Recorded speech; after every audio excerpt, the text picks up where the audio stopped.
Baik, Assalamualaikum warahmatullahi wabarakatuh. Pada kali ini, kelompok kami akan mempresentasikan tugas ruang kolaborasi dan demonstrasi konstekstual pada mata kuliah Prinsip Pengajaran dan Asesmen yang Efektif di Sekolah Menengah. Kami dari kelompok PPL SMPN 24 Makassar yang terdiri dari 3 orang. Yang pertama, saya Sapri Irawan, saya sendiri. Kemudian yang kedua ada Rizky Lau. Dan yang ketiga ada Ayu Asriwati Sahirudin. Adapun diskusi pada topik ini yaitu bagian ini dirancang untuk memberikan ruang kepada Anda untuk berdiskusi secara kelompok sebelum menyelesaikan laporan praktik pembelajaran dan asesmen secara mandiri. Oleh karena itu, setelah Anda mencermati substansi laporan praktik pembelajaran dan asesmen yang telah Anda lakukan, silakan berdiskusi dan bekerjasama dengan kelompok untuk menyamakan persepsi dan menggali berbagai informasi yang diperlukan dalam rangka menyelesaikan laporan. Di sini ada 3 topik yang harus didiskusikan. Pada topik pertama akan saya bahas langsung, yaitu diskusikan laporan praktik pembelajaran dan asesmen atau isi laporan, deadline, batas waktu penyelesaian, dan sebagainya. Oke, batasan waktu penyelesaian laporan berdasarkan kesepakatan kelompok kami untuk batasan waktu atau deadline pengumpulan laporan PP pelaksanaan pembelajaran dan asesmen yang efektif paling lambat dikumpulkan tanggal 31 Januari 2023. Hal ini sesuai dengan akhir dari pelaksanaan UAS di semester 1. Selanjutnya, ada susunan laporan praktik pembelajaran dan asesmen yang efektif. Yang pertama itu ada cover ataupun identitas dari mahasiswa PPG. Dan selanjutnya ada kata pengantar. Sebelum kata pengantar mungkin bisa dimasukkan atau diselipkan dengan lembar pengesahan. Boleh selanjutnya dilanjutkan dengan kata pengantar, daftar isi, daftar tabel, daftar gambar kalau ada, dan dilanjutkan dengan pendahuluan, yang mana dalam pendahuluan ini berisi analisis situasi di mana Anda melaksanakan praktik pembelajaran dan asesmen, dan uraian rencana kegiatan sebelum Anda melaksanakan praktik pembelajaran dan asesmen. Nah, pada pendahuluan ini, kelompok kami menguraikan tentang latar belakang, kemudian ada waktu dan tempat pelaksanaan, dan gambaran umum sekolah seperti visi, misi, dan tujuan. Selanjutnya itu ada pelaksanaan, berisi deskripsi data, pelaksanaan praktik pembelajaran dan asesmen yang telah Anda lakukan, pembahasan hasil pemeriksaan praktik pembelajaran dan asesmen yang telah Anda lakukan, dan implikasi kegiatan praktik pembelajaran dan asesmen yang telah Anda lakukan bagi pengembangan profesi guru.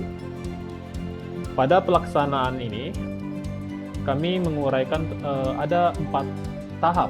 Yang pertama itu observasi. Observasi itu kami menguraikan yang pertama gambaran umum dari observasi tersebut seperti karakteristik peserta didik, manajemen sekolah, RPP atau modul ajar, kemudian ada lingkungan sekolah. Nah, dan kemudian itu kami cantumkan juga tagihan ataupun instrumen yang kami upload di LMS, dan tidak lupa juga dokumentasinya. Kemudian yang kedua itu ada asistensi mengajar. Itu kami menguraikan gambaran umumnya, tagihan instrumen yang diupload di LMS juga, dan juga catatan dari tagihan asistensi itu berupa catatan selama kegiatan asistensi, rencana tindak lanjut maupun dokumentasinya. Itu yang kedua. Terus yang ketiga ada praktik pembelajaran terbimbing yang 3 siklus. Itu kami akan memberikan gambaran umum juga seperti penyusunan perangkat pembelajaran dari plan, do, dan see. Kemudian refleksi pembelajaran dan menyusun rencana tindak lanjutnya. Kemudian tagihan dari ataupun instrumen yang kami upload di LMS itu berupa kegiatan di siklus 1, kegiatan di siklus 2, dan kegiatan di siklus 3 itu berupa ada permintaannya seperti RPP, media pembelajaran, kemudian ada lagi refleksi di setiap akhir pertemuannya. Dan terakhir itu ada nomor yang keempat ya, laporan akhir. Itu berupa refleksi pembelajaran, rencana tindak lanjut, dan juga tagihan ataupun instrumen yang kami upload di LMS juga. Dan tiap-tiap 4 poin ini kami mencantumkan dokumentasinya. Kemudian selanjutnya penutup. Nah, itu berisi kesimpulan, saran, refleksi, dan rencana tindak lanjutnya. Kemudian tidak juga lupa kami lampirkan seperti dokumentasi kegiatan pelaksanaan PPL di Sekolah SMP Negeri 24 Makassar, dan juga mencantumkan modul ajar yang kami gunakan atau RPP yang kami gunakan, perangkat pembelajaran berupa bahan ajar, media pembelajaran, dan alat evaluasi pembelajaran. Kemudian ada format lembar observasi lesson study yang sudah diisi berdasarkan hasil pelaksanaan pembelajaran. Maksudnya pelaksanaan pembelajaran di siklus 1, siklus 2, dan siklus 3. Kemudian bukti atau hasil penilaian dan evaluasi pembelajaran peserta didik. Oke, untuk topik 1 mungkin itu yang dapat saya sampaikan.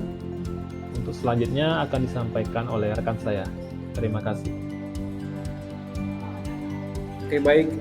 Terima kasih atas kesempatan yang telah diberikan kepada saya. Di sini saya akan jelaskan poin kedua, yaitu tantangan dalam menyusun laporan praktik pembelajaran.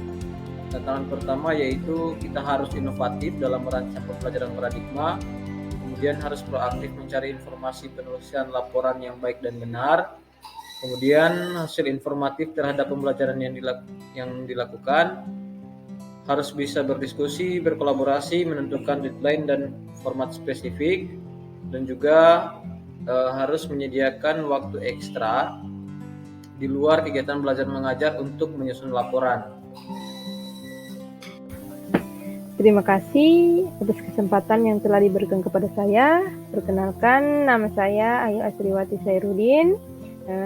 Saya akan menjelaskan mengenai strategi dalam menghadapi tantangan dalam menyusun laporan praktik pembelajaran.